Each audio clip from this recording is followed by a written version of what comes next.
Welcome back, everyone, to the Table Talk series where we go over the NFPA 72, Chapter 14, Test and Inspect Tables. The inspect table being 14.3.1 in the code, and the test table being 14.4.3.2 in the code. So we go over each individual component. This is component number 4. Stay tuned to the end of the video where we have some test questions, where you can test your knowledge to see what you've learned, if anything, hopefully, that you can benefit yourself as a fire alarm inspector, right? We're going through all the components in Chapter 14 of the NFPA 72. I'm trying to keep up to date with the 2025 edition. We're covering specifically the test and inspect tables, which if you're an inspector, you follow these tables religiously, right? This is your day-to-day job, understanding these tables. And there are components, individual components of 30 total components, and we're on component number 4, right? Which is video number 4. So we're going to go over it, and we're going to learn, and we're going to take a short 3-question test and figure out what we've learned today. So this is the NFPA 72 2025 edition for the National Fire Alarm and Signaling Code. We're going over Chapter 14, Inspection, Testing, and Maintenance Tables. This is going to be your educational field guide. And specifically, we're covering component number 4 of our series. So this is the Table Talk series, and this is video number 4 covering component number 4, right? And we're covering our visual inspection table, 14.3.1, and our testing table, 14.4.3.2. This covers the supervising station and alarm system transmission equipment. This is an important video right here. So we have the transmission equipment is the hardware at the protected premises, and that sends alarm, supervisory, and trouble signals to the off-premises supervising station. NFPA 72, Chapter 14, recognizes 5 types of transmission technology. Key word, technology, right? Technology. 5 different ways to basically do the exact same thing, and we're going to get into it. There's a lot here. But each with its own test method. Both annual visual inspection and annual functional testing are required for all types.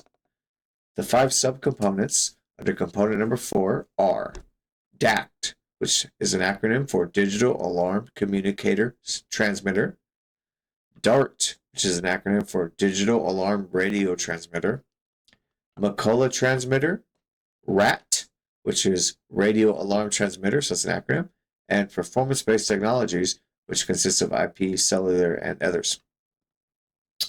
So we're going to go over it, but a lot of different ways to communicate the same thing, right?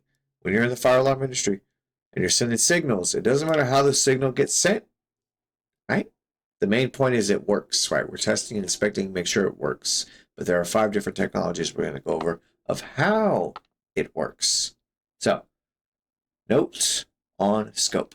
Table 14.3.1, item number 4, covers visual inspection only. Same 3 checks for all 5 types. Table 14.4.3.2, item number 4, covers functional testing, which varies significantly by technology type. This is important. All installed technologies must be tested. If you're like me in the industry, you come across 1 or 2 at most. You're not going to come across all 5. It's kind of rare, right? And there's at least one of these you've all never seen before. I guarantee it, because I've never seen it before. I've been doing this over 12 years, and I know people in the industry over 20 years, right? So it's just rare. So this is going to be kind of like a little visual table. Probably won't make sense, but it's just kind of trying to quickly summarize what we're going to go over in this video. So component number 4, transmission equipment types. Keyword, types, right?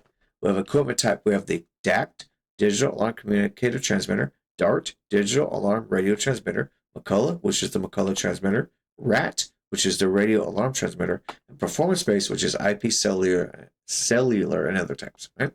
5 different systems.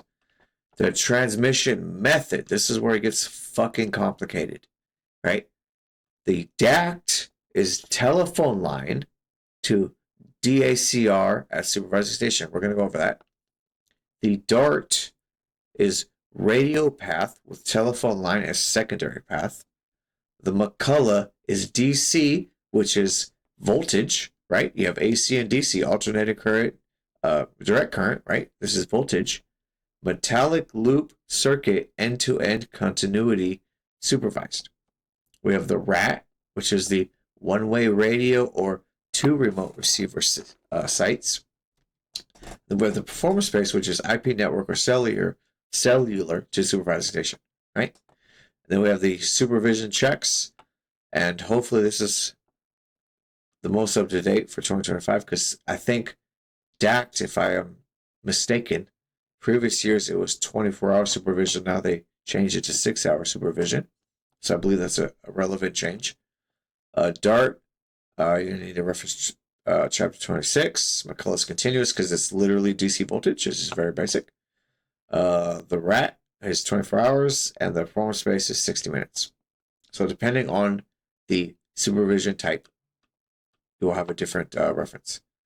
So table 14.3.1, visual inspection, all 5 types annual, verify location, verify condition, and verify system normal condition.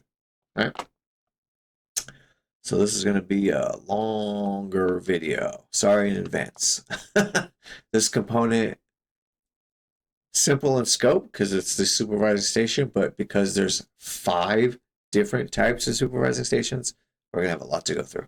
So it's going to be the NFPA 72 here, table 14.3.1, which is your visual inspection, not testing, visual inspection for your transmission equipment, in parentheses, all 5 types, because there's multiple.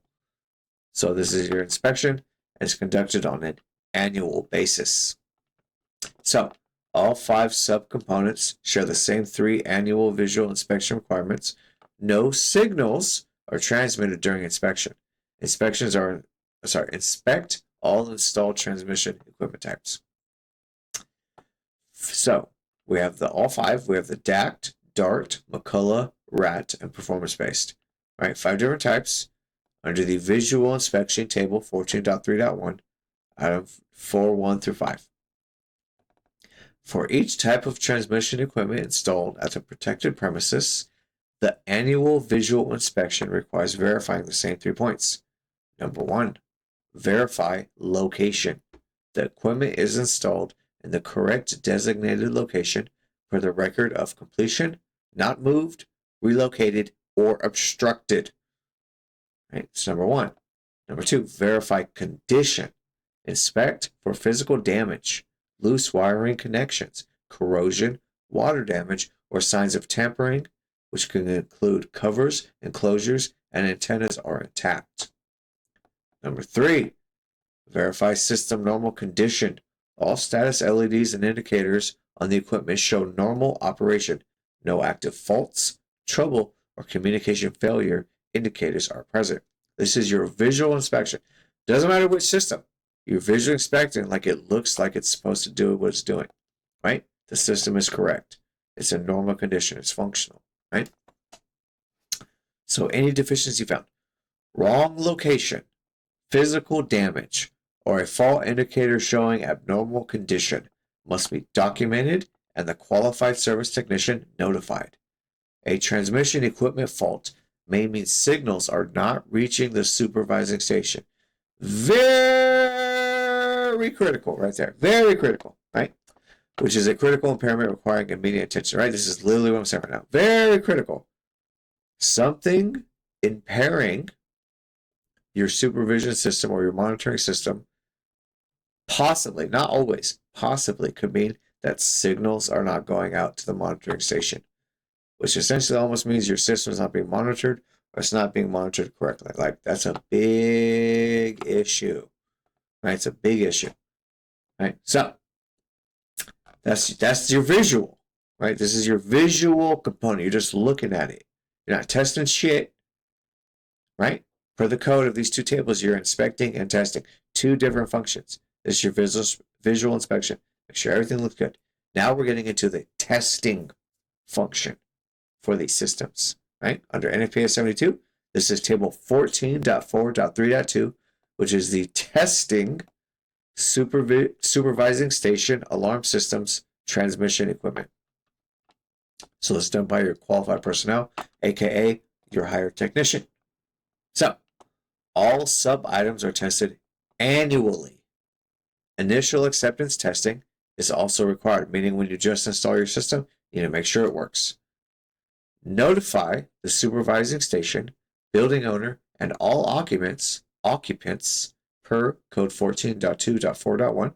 Just basically says, tell everyone you're about to fucking light up the building with your fire alarm system, right? You're doing your job before testing, right? It's something easy for people to forget. You need to notify all personnel like you're going to do fire alarm testing. Don't worry about it, right?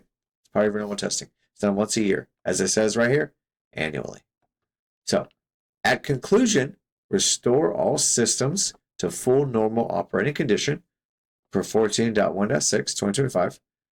Testing personnel are not required to evaluate design adequacy of a previously approved system. Basically, you test your building as designed. It doesn't matter if the installer did something wrong, that's their problem, not yours. So, first part of it is, again, tested annually. Number one, all equipment, the code 14.4.3.2, applies to all transmission equipment types before technology-specific tests are run. Tests all system functions per manufacturer instructions and Chapter 26. First, test all functions per the equipment manufacturer's published instructions and applicable sections of Chapter 26.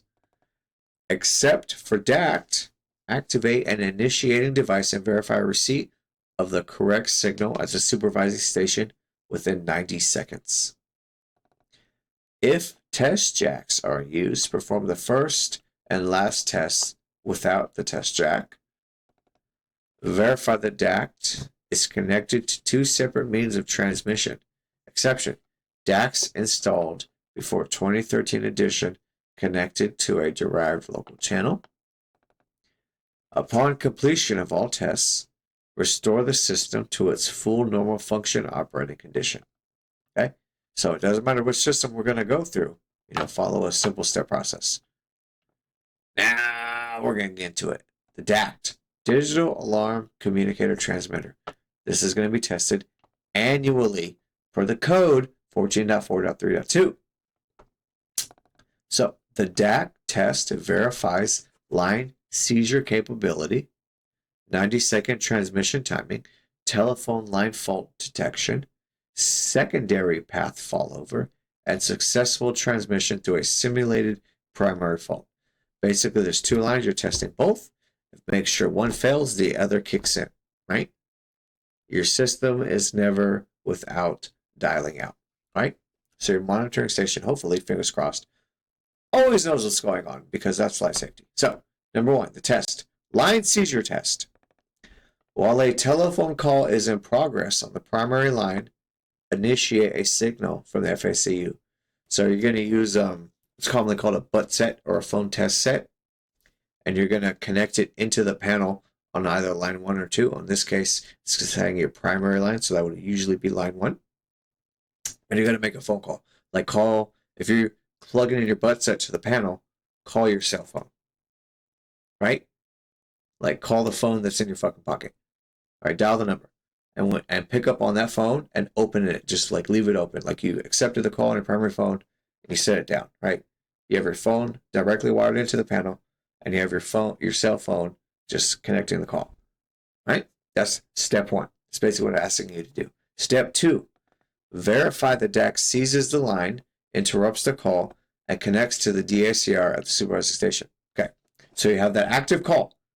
You have your butt set wired into the panel, and you called your cell phone that's in your pocket, right? And your cell phone accepted the call.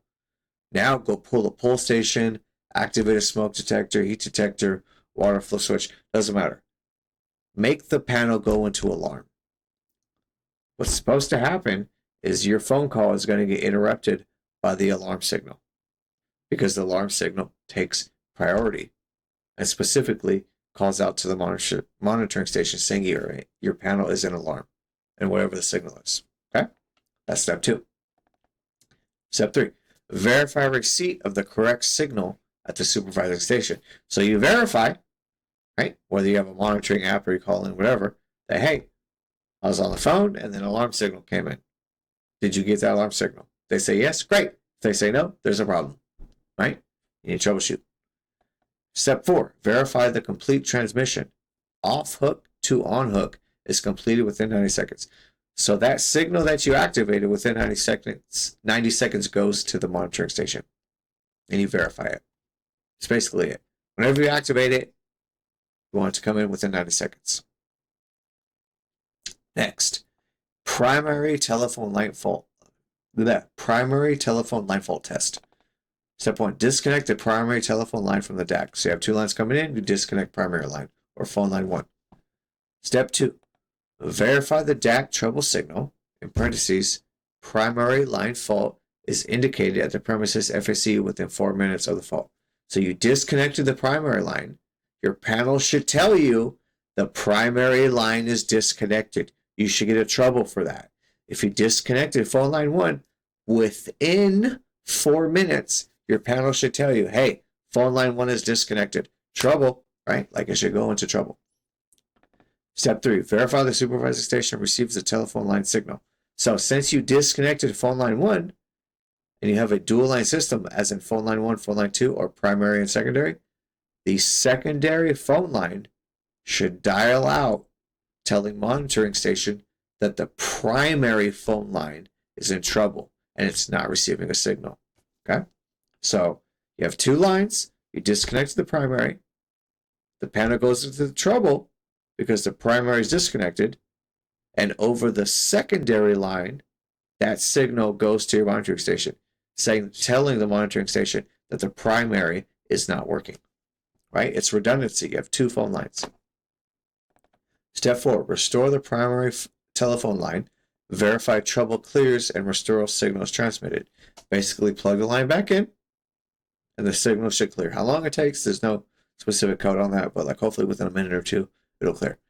Perform a reset on your panel, whatever. If the trouble still persists, maybe there's an existing issue or something else that's going on. They need to troubleshoot. But you plug the phone line back in, and that trouble should clear. Right? So what's that? All right? Next. Secondary path failover and restoration. Step 1, disconnect the secondary means of transmission from the premises FSCU. So you just disconnected the primary line or phone line 1 to do your test and you plugged it back in. Now you disconnect the secondary phone line, right? You do the exact same thing and you do it for the secondary phone. You disconnect it, right? Step 2, verify the DAC trouble signal for the secondary means is indicated at the premises FACU within 4 minutes of the fault. So the primary phone line, hopefully, went into trouble within 4 minutes. And the panel told you, hey, phone line 1 bad, right? Plugged it back in. It's all clear. Now, you unplugged phone line 2. So within 4 minutes, the panel's supposed to tell you, hey, phone line 2, bad, something wrong, right? You same thing, same test you did for phone line 1, you're doing it for phone line 2, right? Phone line 1 goes in trouble, you need phone line 2 to go in trouble. You need both to go in trouble, right? Step 3, verify the supervising station receives a secondary means trouble signal. So that means after the phone line 1 test, you plug the phone line 1 back in. Now you're doing the phone line 2 test, so you disconnected it, right? It should go into trouble. Phone line 1 is connected to the panel now, which means phone line 1 is going to transmit the signal that phone line 2 is in trouble. Just like on the first test, when we did the primary telephone fault test, phone line 1 into trouble, phone line 1 went into trouble, which means the trouble transmitted over phone line 2 because phone line 2 is connected. Now you're doing the secondary path with the second phone.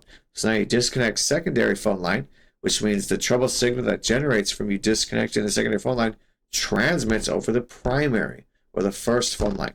This is important to do because you're testing both fucking phone lines and you're making sure both of them are indicated at the panel that they go into trouble when they're disconnected and that they're in the trouble at the monitoring station.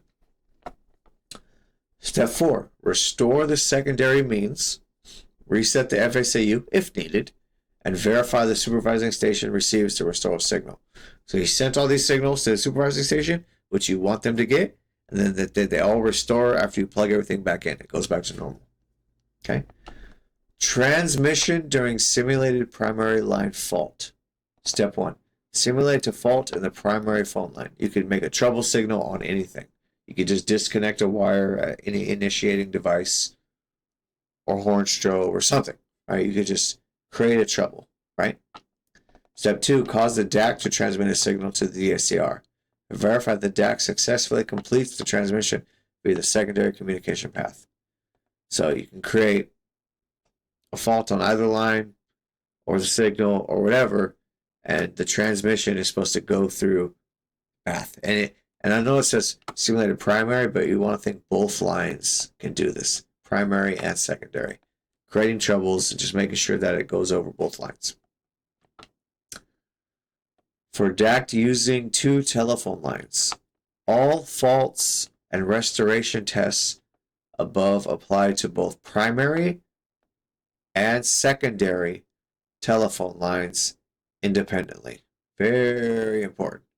Even though you would classify 2 phone lines on a system as primary and secondary, both phone lines have to act as essentially the primary. Because if the other one goes down, the one that's left working is the primary.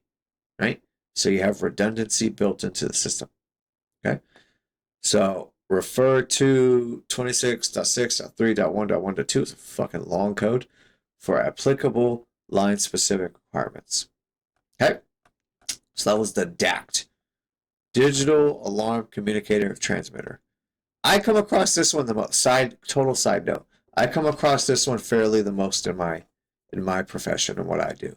So this is pretty common for me. The other ones I come across in this slide deck or slideshow, I don't come across very often. So number 3, DART, Digital Alarm Radio Transmitter. This is done annually, an annual inspection, again under 14.4.3.2. Right, that's the code. So DART. The DART uses radio as its transmission path, typically with a telephone line as a secondary path. So primary radio, secondary phone line. Testing verifies trouble signal production on primary path loss and alarm signal transmission via radio. So step 1, disconnect the primary telephone line from the DART. So that's your primary system on the radio.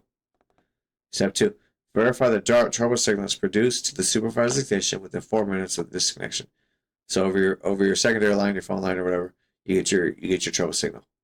Step 3, restore all connections and verify the system returns to normal. So you plug your line back in and it restores. Right? Okay. So I don't come across this one. This is not a common communicator I come across. Again, I come across this one damn near all the time. Right? Damn near all the time. The DACT. It's pretty common. Right? DART, I really haven't come across that one. I have 1 or 2 clients out of a bunch that have a kind of a specific system like this, but even though I'm not at this site very often, so I'm not common. It's not common in my field, right? And then number 4, this shit I've never seen. I've never seen this. I'm gonna go over it. We're gonna talk about it, but I've never seen this. Right? I've never seen this. This system, the McCullough transmitter, was built in like the 1800s, the late 1800s. You know, late 19th century technology right here. I've never seen this, right? But the code covers it, right? The code covers it, which is crazy to me. But I've never seen this. I don't even know where this would exist. If any of you have seen this, please in the comments, fucking educate me on this system right here. I would love to hear about it because I've never seen it, and it came out in like the late 1800s, so it's so old, right? But anyway, the McCullough transmitter. This dude is probably like the Einstein of his generation right here. The McCullough transmitter. So the McCullough transmitter uses a DC metallic loop circuit, aka literal DC power, like a battery. On your panel, you have the primary power, which is your AC alternating current, right? Which comes into the building and you get a circuit to your panel. And then you have your DC power, which is almost commonly 2 batteries or 1 battery in the panel itself, acting as backup power, right? So the McCulloch transmitter is straight fucking DC metallic loop circuit. Straight DC power, right? which is crazy to me. Like I said, I've never seen this. So I literally have no knowledge on it. I'm just reading the code, right? So testing verifies signal production and the system's response to transmission channel fault conditions. Fault conditions tested depend on the circuit configuration, and there's a lot here. And again, I'm not an expert, right? I'm just trying to recite the code as best as I can to try to help people. If you've ever seen this system, I swear I would love to hear about it because I have no clue. Okay. So, step 1. Actuate an initiating device, right? Smoke detector, heat detector, pulse station, right? We all know these things, right? Verify production of not less than 3 complete signal rounds received at the supervising station.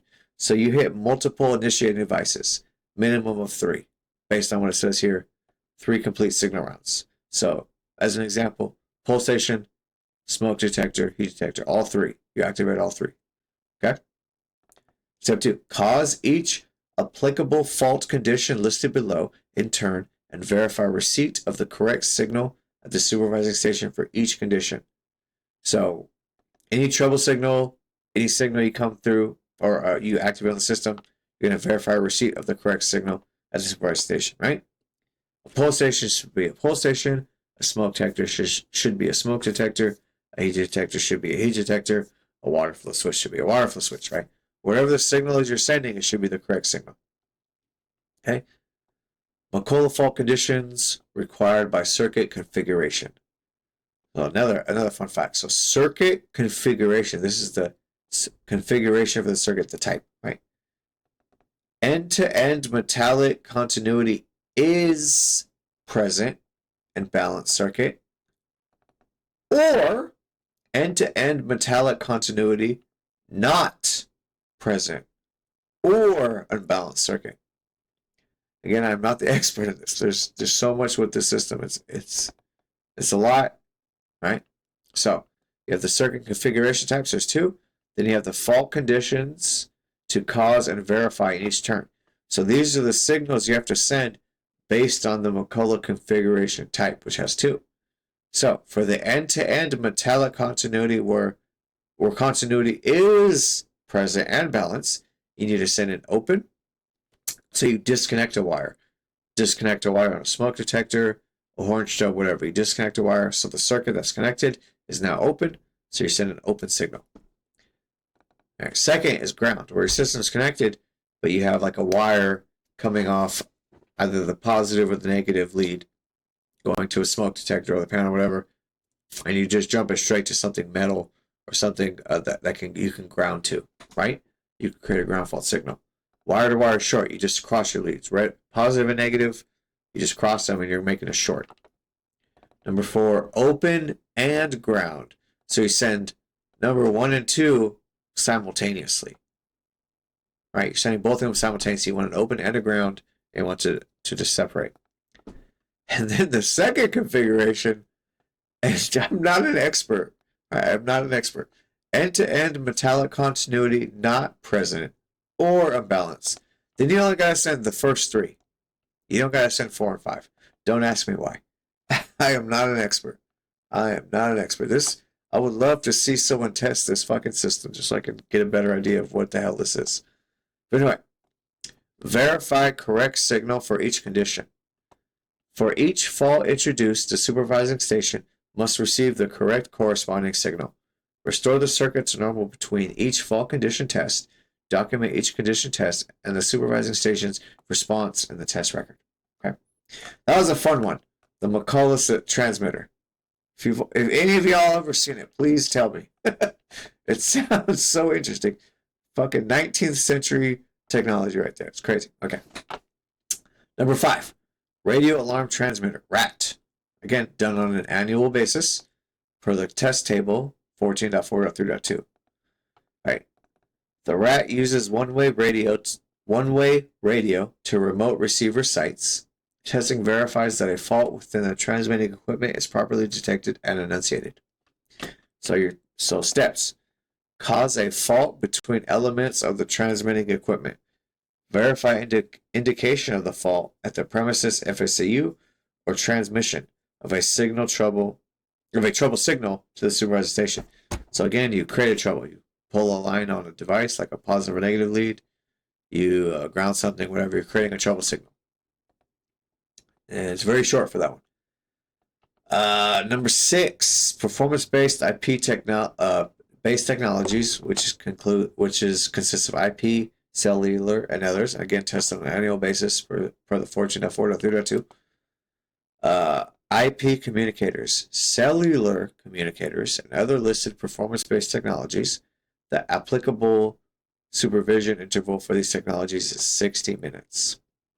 Okay, so this is what the system has to perform on itself every 60 minutes, right? Step 1, perform tests to verify monitoring of integrity of the transmission technology and technology paths. Step 2, where shared communication equipment is used for 26.3.12, test secondary standby power sources for items 7, 8, or 9 as applicable. Single communication paths. Single, right? One line. Step 1, disconnect communication path, obviously, right? Step 2, manually initiate an alarm signal or allow the check-in signal to transmit automatically. Step 3, verify the premises unit enunciates the failure within 200 seconds of the transmission failure. And step 4, restore the path, verify normal operation. So if it's only one communicator, it's only one communicator. It doesn't matter what you send after you disconnect the phone line, because it's not going to receive anything other than the phone line is disconnected. Multiple communication paths.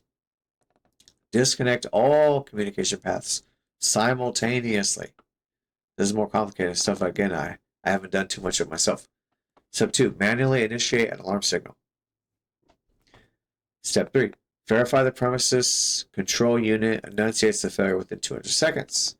Step 4, restore all paths, verify normal operation. So, outside of my wheelhouse a little bit, number 6 again. Same thing with McCullough, not too familiar. Right, but this is what the code covers. They cover all these systems. So now we're going to do our knowledge check. How many of you paid attention to all this wild information about these 5 different communicator types, right? Like I said, I primarily use the DACT. Or I shouldn't say use. I primarily test and inspect systems with DACT systems. Right? Sometimes the DART, the radio, whatever.